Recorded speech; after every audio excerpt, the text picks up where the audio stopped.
Bonjour à tous et merci de nous rejoindre sur RTI 1 pour commencer les 3 titres de ce nouveau journal. En Côte d'Ivoire, l'inauguration hier de l'unité d'assemblage de véhicules neufs dans la commune de Koumassi en présence du Premier ministre Patrick Hachi. Des véhicules Made in Côte d'Ivoire ont ainsi été officiellement présentés avec pour slogan « Valorisons la création locale et assurons notre sécurité ». Autre inauguration en Côte d'Ivoire, celle du centre de formation au métier de la mécanique auto dans la commune d'Abobo. Cette fois, c'est un projet initié par le ministère de l'enseignement technique, de la formation professionnelle et de l'apprentissage. Enfin, au Mali, après les sanctions infligées par l'UMOA et la CEDEAO, la junte militaire se dit ouverte au dialogue. En Côte d'Ivoire, donc, l'inauguration hier de la nouvelle usine d'assemblage de véhicules neufs, couplée du lancement des tout premiers véhicules Made in Côte d'Ivoire. C'était en présence du Premier ministre Patrick Hachi. Ce projet résulte de la politique de modernisation des systèmes de transport routier. Les explications, Lanciné Bakayoko. Des véhicules fabriqués sur place, ici en Côte d'Ivoire, à Koumassi. Les premiers bénéficiaires, c'est eux, les transporteurs. Avec un véhicule neuf, vous rentabilisez beaucoup plus rapidement l'investissement que vous avez fait. En dévoilant la plaque inaugurale de cette unité de montage de véhicules, le Premier ministre Patrick Hachi appuie sur un des leviers qui va accélérer la transformation structurelle de l'industrie automobile en Côte d'Ivoire. Cette unité de montage est dotée de technologies de dernière génération. Elle permettra la création de 500 emplois directs dans nos ateliers. Cette usine d'assemblage offre un potentiel de production annuel de 1000 minibus de 18 à 26 places, configurables selon le besoin. En véhicule de transport de personnes, c'est un véhicule de 22 places qui peut être utilisé comme baca, comme une navette pour les hôteliers, comme un car de transport d'élèves par les écoles, comme véhicule de ramassage du personnel par les entreprises.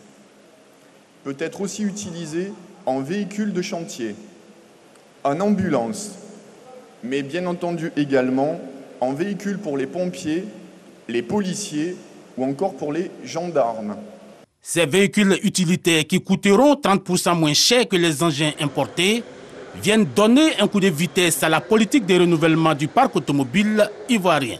Nous avons, grâce aux réformes entreprises depuis 2018, enregistré un accroissement des ventes de véhicules neufs de 20% l'année pour atteindre 26% en 2020 et 56% de croissance de mise en circulation de véhicules neufs en 2021, selon la Direction générale des douanes. En 2021, plus de 23 000 véhicules neufs ont été vendus sur le marché ivoirien, mais l'offre demeure toujours insuffisante. Preuve de cette embellie du marché, le carnet de commandes au niveau de la nouvelle usine affiche déjà complet jusqu'en 2024. Une seconde ligne de montage devrait être installée à partir de 2022. L'ampleur des défis à relever dans le domaine de l'industrie automobile commande que ce genre de partenariat soit renforcé avec d'autres constructeurs pour des projets similaires afin de permettre à notre pays de réaliser ses ambitions en matière de développement de l'industrie automobile. Cette chaîne d'assemblage de véhicules de type minibus symbolise l'aboutissement des efforts du président Alassane Ouattara en matière de densification du tissu industriel de Côte d'Ivoire. Avec cette inauguration d'une usine d'assemblage automobile consacrant la montée en puissance du Made in Côte d'Ivoire, nous montrons le chemin, nous ouvrons la voie, nous consacrons la vision du président de la République pour une industrie ivoirienne plus dynamique et conquérante, levier d'une prospérité et d'une solidarité toujours plus forte. À nous, tous et toutes, désormais d'agir dans chacun des champs de notre action gouvernementale pour que 2022 soit l'année d'une industrie ivoirienne toujours plus tangible, toujours plus crédible, toujours plus visible. Les minibus fabriqués à Koumassi seront commercialisés en Afrique de l'Ouest et du Centre dans un premier temps et dans toute l'Afrique ultérieurement, grâce au réseau de distribution de la société Iveco.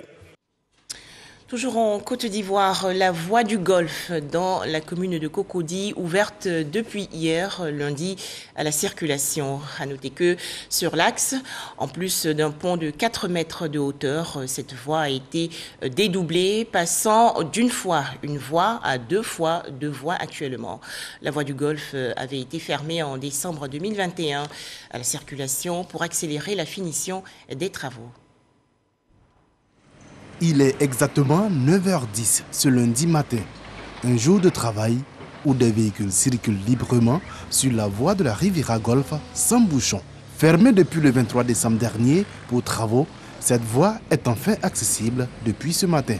Un grand bonheur pour les riverains et automobilistes de cette voie qui a longtemps été impraticable. Ici, c'est ma route préférée. Du 1er au 31, c'est ici que je passe pour aller au travail. J'habite à Gonzac. Mais franchement, la voie là, vraiment, c'était pas facile. Il y avait vraiment de gros embouteillages. Quand tu veux sortir de chez toi, il faut se lever tôt. Avec l'état de la route aujourd'hui, vraiment, c'est la première fois que je passe ici, depuis qu'ils ont bloqué, parce que moi j'habite tout près là. Je suis vraiment content. Cette initiative pour agrandir le goudron vraiment nous a fait du bien. Ça nous permet de pouvoir rentrer facilement et puis sortir facilement. Donc nous voulons dire merci à toutes ces personnalités qui vraiment sont mises pour pouvoir faire ces choses. Nous voulons vraiment leur dire merci. Pour ce chauffeur de taxi, cette nouvelle voie va lui permettre de faire une meilleure recette. Avant, c'était vraiment un calvaire. Voilà, c'était vraiment pas accessible. On pouvait facilement faire 1 heure juste pour traverser. Mais aujourd'hui, c'est pratique, c'est très bien. Nous qui travaillons dans la zone Cocody avec cette voie-là, en tout cas, c'est facile de pouvoir joindre nos recettes et puis trucs, quoi. En tout cas, c'est bon. Ce projet qui s'inscrit dans le programme du gouvernement rentre dans le cadre de la réalisation de l'autoroute périphérique Y4, devant permettre de rejoindre l'autoroute du Nord sans passer par la baie du Banco à Yopougon. Deuxième titre de ce journal, l'inauguration il y a quelques jours en Côte d'Ivoire, dans la commune d'Abobo, d'un centre de formation au métier de la mécanique auto. Projet initié par le ministère de l'enseignement technique, de la formation professionnelle et de l'apprentissage. Plus de détails à Boussanogo. Les jeunes de la commune d'Abobo auront désormais la chance de se former au métier de la mécanique, de se reconvertir ou même de se recycler aux nouvelles technologies automobiles. Cette formation se fera dans le cadre du projet dénommé Garage École, initié par le ministère de l'enseignement technique, de la formation professionnelle et de l'apprentissage en partenariat avec Tratafrique Motor Côte d'Ivoire. Le projet, c'est un garage d'à peu près 450 mètres carrés. En rez-de-chaussée, à l'étage, il y aura un centre de formation qui permettra en même temps que des gens travaillent d'avoir des stagiaires qui pourront mettre en pratique tout ce qu'ils ont vu de façon théorique, le mettre en pratique avec des tuteurs. Et au bout de ce stage, ces stagiaires pourront avoir des emplois soit dans le garage, soit chez nous. Le secteur de la mécanique auto est un secteur que les jeunes aiment pour une question de curiosité. Et ils sont nombreux dans ce secteur également. Et donc, au niveau du ministère, nous avons pensé à monter ce projet avec des partenaires. Et nous avons recherché, nous avons trouvé Tractafrique qui nous a écoutés depuis le mois de septembre. Nous discutons. Et nous avons aussi pensé qu'à Bobo, il y a des opportunités. Le projet dans la commune d'Abobo est à sa phase pilote. Et il a été présenté au maire de la commune d'Abobo, Kandia Kamisoko Kamara. Pour elle, ce programme va impacter positivement sa commune. Abobo a décidé de mettre l'accent sur la qualité de vie, la qualité du travail. Et nous sommes persuadés que ce projet va permettre à de nombreux jeunes de sortir de l'informel. Parce que ça, c'est important. Et évidemment, ils vont ainsi contribuer efficacement et durablement à l'évolution de l'économie de ce pays. Le projet Garage École vise également la conversion des jeunes en conflit avec la loi à des métiers à insertion rapide dans la société. Il sera implémenté dans d'autres communes du pays. Restons dans la commune d'Abobo où 100 jeunes ont participé récemment à des travaux d'intérêt public lors d'une séance de formation. Et à l'issue des travaux, 99 jeunes volontaires ont bénéficié d'un appui financier pour la réalisation de leurs projets. Le point dans ce reportage de Orphée Conan et Patricia Etia. Ces jeunes ont participé aux activités d'assainissement de la commune d'Abobo. À l'issue de ces 6 mois de formation, ce sont 99 jeunes qui ont bénéficié d'un appui financier à hauteur de 120 000 francs CFA par personne pour la réalisation de leur projet, une initiative du comité local d'insertion des jeunes. On a été très fiers parce qu'au sein de cette formation, nous avons appris beaucoup de choses, ça nous a beaucoup apporté. Vraiment, c'est à refaire, nous allons le refaire sans hésiter. On a des projets et on prie Dieu de pouvoir réaliser ces projets-là avec cette somme-là. Ces volontaires ont suivi une formation dans les domaines des techniques de création et de gestion d'activités génératrices de revenus, du civisme, de la santé sexuelle et reproductive. Ils ont aussi procédé aux opérations de curage des caniveaux, de nettoyage des locaux d'administration publique de la commune et de balayage de rue. Nous disons à tous les jeunes que la plateforme de services, c'est leur maison. Pour leur dire quels sont les différents services que nous leur offrons et bénéficier aussi de tout ce qui va leur permettre demain de pouvoir se prendre en charge. Parce que l'objectif de la plateforme de services, c'est ça, c'est de pouvoir améliorer non seulement l'employabilité des jeunes, mais ensuite participer à leur insertion définitive. Servir sa commune, servir son pays, des valeurs que les autorités municipales s'évertuent à inculquer à la jeunesse d'Abobo qui n'a pas hésité à lui prouver qu'elle les a bien assimilées à travers cette formation. Des micros et petites entreprises pour accompagner les militaires à la retraite en Côte d'Ivoire. Les activités d'auto-emploi pour la reconversion de ces militaires retraités ont donc démarré le 6 janvier dernier. Ce programme concerne environ 2500 candidats, dont 92% ayant opté pour l'auto-emploi. Les explications de Laure Goretti et Abou Sanogo. Ces 228 militaires volontaires à la retraite veulent désormais se lancer dans l'entrepreneuriat après avoir servi sous le drapeau. Et pour mieux appréhender leur nouvelle vie, le bureau d'accompagnement à la reconversion des militaires veut faciliter leur reconversion, d'où un accompagnement qui va se faire par la création de micro et petites entreprises dans le domaine de la prestation de services et du commerce. Je viens de partir récemment en retraite volontaire. Vraiment, ça m'a plu particulièrement. Toute chose, on a besoin de la connaissance pour avancer. Parce que quand vous ne maîtrisez pas le projet, c'est comme vous voyagez, vous ne savez pas où vous allez. Donc avec ce plan, ça vous permet de vous guider, donc c'est comme un guide. Ils sont préparés, orientés, formés et aidés dans la mise en œuvre de leur projet. Nous allons leur apporter tout l'accompagnement technique nécessaire à la bonne maîtrise de leur idée de projet, à la réalisation des plans d'affaires, à la négociation financière, à l'installation et la conduite de leur projet. À partir d'aujourd'hui, les bénéficiaires seront mis à disposition des partenaires techniques qui vont entrer dans le processus, le mode opératoire des partenaires techniques, jusqu'à l'établissement des plans d'affaires pour les projets et la recherche de financement.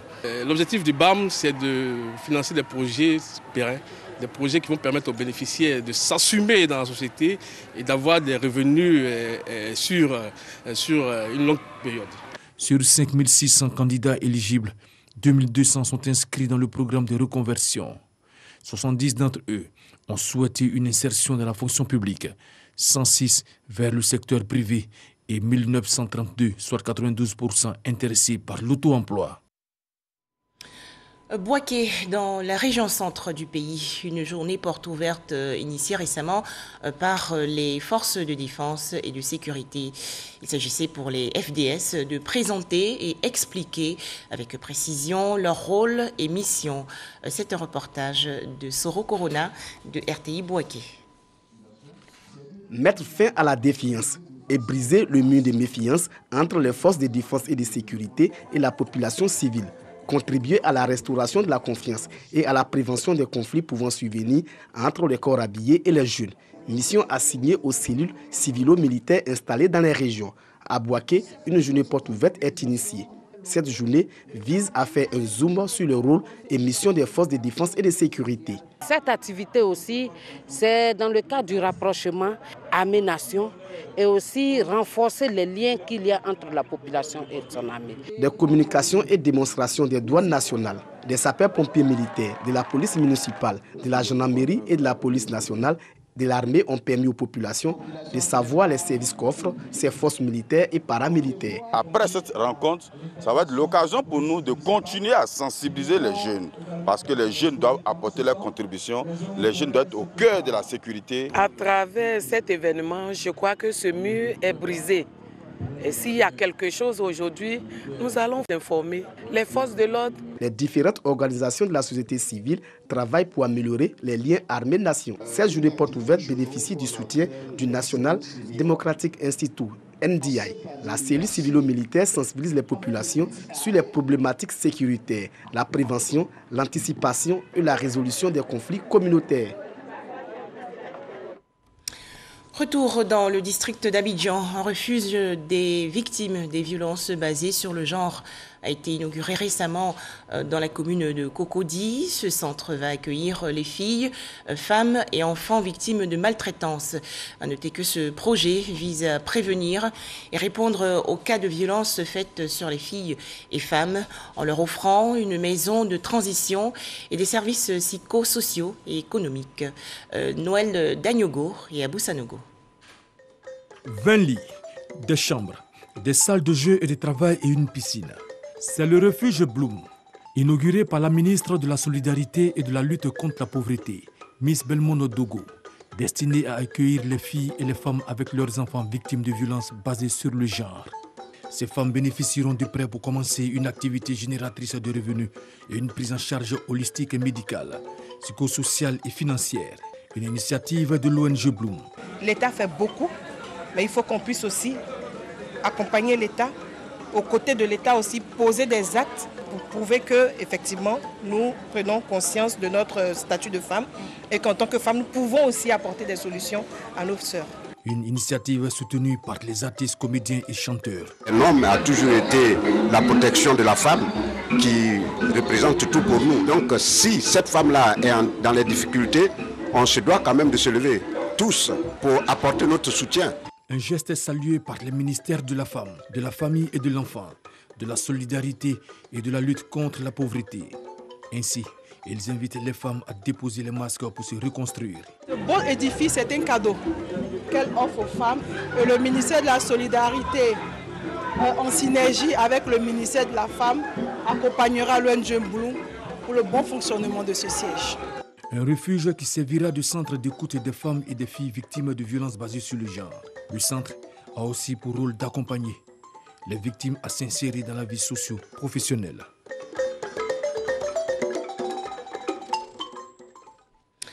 San Pedro, dans la région sud du pays, le préfet Ousmane Koulibaly a visité les parents des victimes de l'incendie survenu il y a quelques jours au quartier d'Afsi et qui a fait 9 morts. Le préfet Ousmane Koulibaly a ainsi traduit la compassion des membres du gouvernement. Les précisions de Sam Conan. Le préfet des régions Ousmane Koulibaly à la tête d'une délégation pour exprimer la compassion du gouvernement à la famille Taïrou, une famille éplorée qui a perdu 9 de ses membres dans un violent incendie dans la nuit du samedi à dimanche. Alors, le gouvernement nous a dépêchés avec tous les élus pour venir présenter sa compassion à la famille éplorée. Ça a été un drame, un incendie qui a décimé une famille. En tant qu'élus, nous allons pouvoir nous concerter et puis essayer aussi à notre mesure d'apporter un appui. Selon le préfet des régions, le bilan de l'incendie s'est alourdi du fait de l'incivisme des populations. Les sapeurs-pompiers civils ont été pris à partie alors qu'ils s'apprêtaient à intervenir. On a essayé d'appeler les pompiers, ils ne sont pas venus.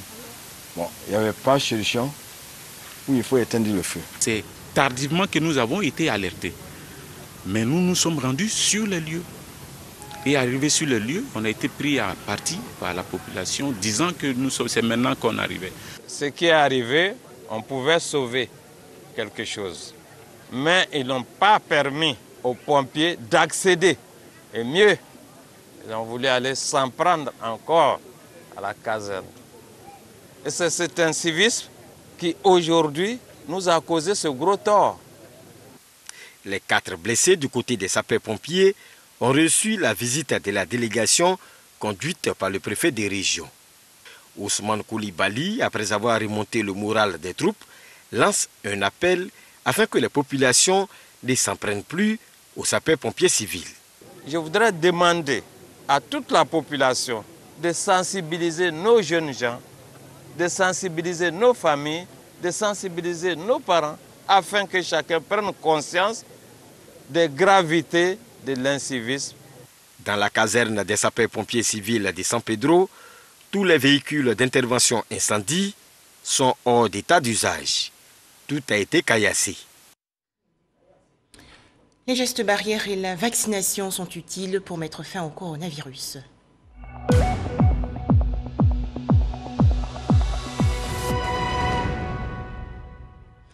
Les chiffres du coronavirus en Côte d'Ivoire, 228 nouveaux cas de coronavirus ont été enregistrés hier par le ministère de la Santé, de l'Hygiène publique et de la couverture maladie universelle.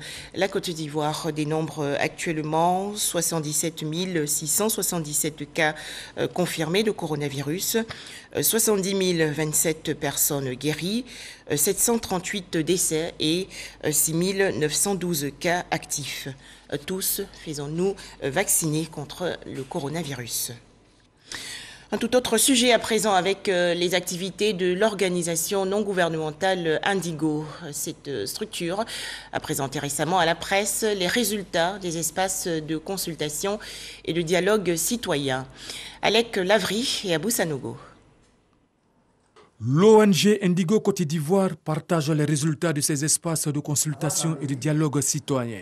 Instaurés dans les localités qui ont connu un pic de violence après les élections de 2020. Ces cadres d'échange ont permis d'identifier les causes de cette fracture sociale. Il y a une panoplie de facteurs qui sont sortis. Ceux qu'on a présentés, c'est ceux qui sont récurrents et qui sont transversaux à toutes les localités. Après, d'une localité à une autre, il y a différentes déclinaisons. Notre rôle n'était pas d'incriminer qui que ce soit. Qui a tort, qui a raison, ce n'est pas le plus important. Comment est-ce que c'est arrivé, ça c'est important. Comment est-ce qu'on ne revient plus à ça, c'est encore plus important. De mars 2020 à septembre 2021, les informations collectées sur le terrain auprès des populations ont permis d'aboutir à des pistes de solutions. Il y a quand même de bonnes dynamiques à travers la Côte d'Ivoire. Après, il ne faut pas dormir sur nos lauriers. Il faut pouvoir prendre prétexte, par exemple, de ces travaux-là, d'autres travaux que d'autres organisations font pour pouvoir travailler à adresser durablement les défis de cohésion sociale dans nos localités. Les espaces de consultation et dialogue s'inscrivent dans le cadre de la mise en œuvre du programme de transition et inclusion politique avec l'appui technique du NDI et le soutien financier de l'USAID.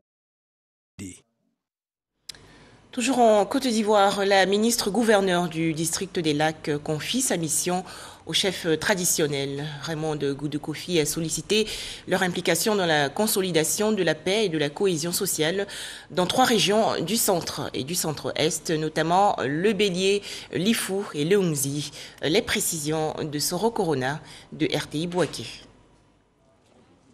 Des autorités coutumières, 200 environ, à savoir des chefs des villages centres, des tribus et des cantons, avec à leur tête les représentants régionaux de la Chambre des rois et chefs traditionnels dans le Bélier, le Nzi et le Ifou, unanime avec la ministre gouverneure du district autonome des Lacs. Contrairement à 2020, 2021 n'a pas mis à mal la cohésion sociale et la paix. Raymond Goudou-Kofi salue donc les efforts des chefs coutumiers, non sans réclamer d'eux davantage en cette année 2022. Nous œuvrons pratiquement tous les jours pour qu'il y ait la paix.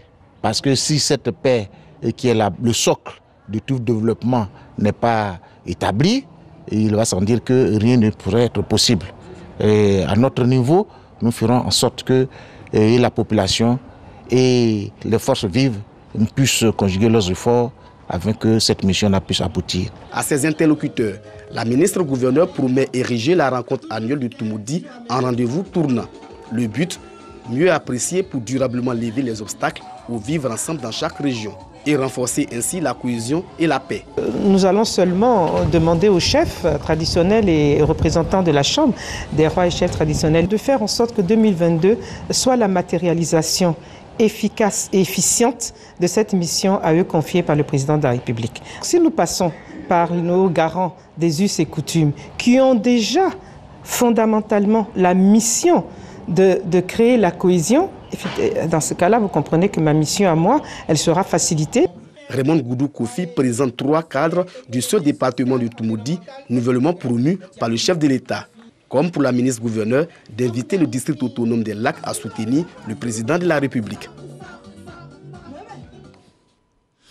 5 localités ivoiriennes parcourues récemment pour encourager les populations au dialogue intercommunautaire. C'est une initiative de l'organisation non gouvernementale Aube Nouvelle, soutenue par l'Union africaine dans le cadre du projet intitulé « Sous le baobab avec l'UA ».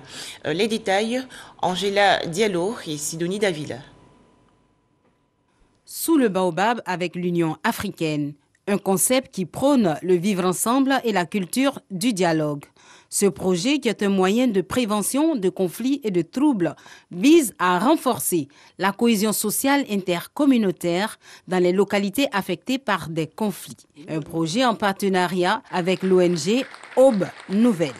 Nous avons été à l'écoute des populations et nous avons fait un rapport qui dit un peu le sentiment qui est à la base, les espoirs qu'il y a, les aspirations.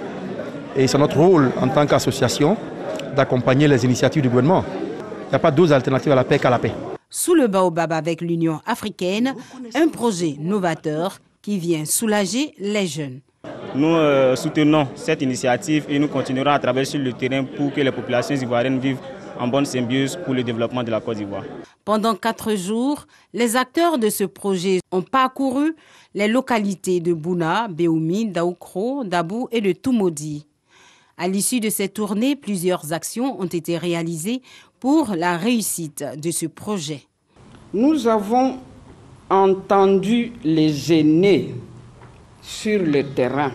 Nous y avons déployé des équipes d'experts. Il s'agissait de contribuer à la relance alors imminente du dialogue politique en vue d'asseoir les fondements d'une réconciliation définitive. L'Union africaine compte poursuivre son combat pour freiner les conflits qui règnent dans la sous-région sous le baobab. Le baobab en Afrique est le symbole de la tradition, de la médiation et de la vitalité communautaire.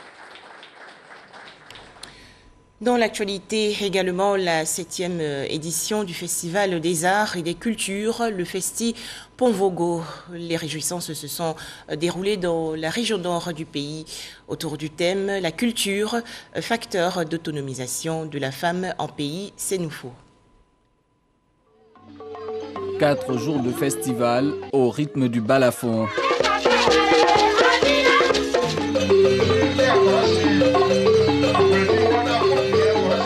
Instrument de musique dont l'usage sera désormais enseigné à chaque édition de Festi Ponvogo, l'événement culturel qu'organise chaque année la Fondation Tchépé et la Mutuelle de développement du village de Ponvogo, localité située à une quinzaine de kilomètres de Korogo. Outre l'école du balafon, cette 7e édition de Festi Ponvogo a accordé un point d'honneur à l'autonomisation de la femme.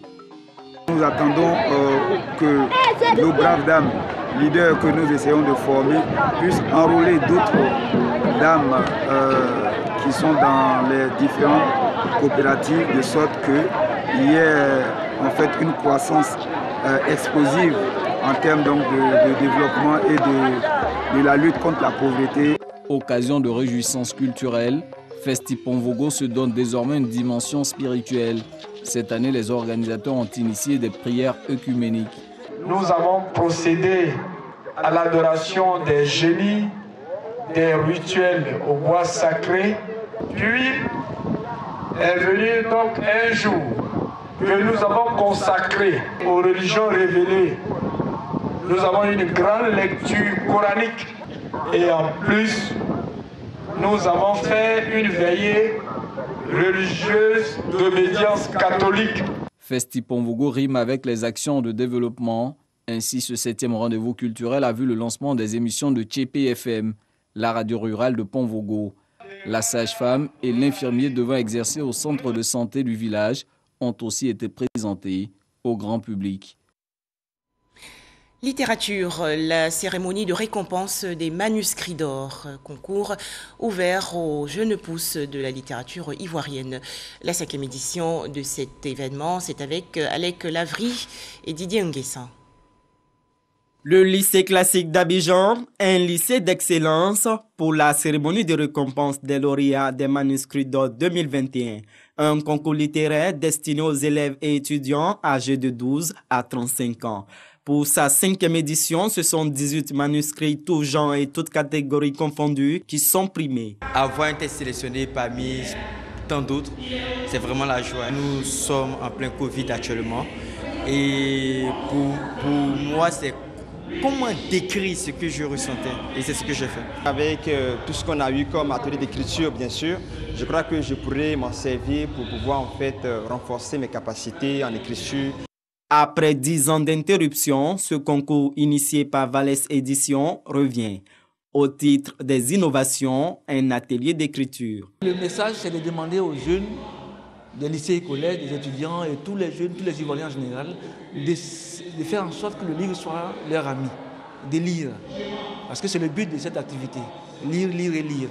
Parce qu'en lisant, on se construit, on apprend et puis on devient meilleur dans ce qu'on fait. Depuis la 4e édition, comme le stipule le règlement, les délibérations du jury comptent pour 60% des votes et le vote du public pour 40%. Ce dernier vote a débuté le 11 novembre dernier et s'est achevé le 10 décembre 2021. Des nouvelles sportives à présent avec la Coupe d'Afrique des Nations 2021. 4 rencontres hier. Sénégal 1, Zimbabwe 0, Guinée-Conakry 1, Malawi 0, Maroc 1, Ghana 0 et Gabon 1, Comores 0. À noter 3 rencontres aujourd'hui, mardi 11 janvier 2022, Algérie, Sierra Leone, Nigeria, Égypte et Soudan, Guinée-Bissau. En image, l'actualité au Mali. La junte militaire a réagi hier après les lourdes sanctions infligées par l'Union économique et monétaire ouest-africaine, l'UEMOA, et la communauté économique des États de l'Afrique de l'Ouest, la CEDEAO. Le chef de la junte malienne, le colonel Assimi Goïta, s'est dit ouvert au dialogue avec les États ouest-africains. Le colonel Assimi Goïta a également appelé ses compatriotes maliens au calme et à la résilience.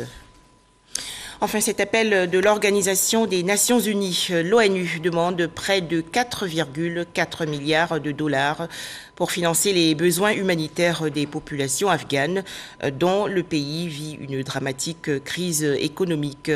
Les Nations Unies assurent que cette aide va aller directement aux organisations non gouvernementales sans passer par les talibans. Et c'est la fin de cette édition. Merci de nous avoir suivis.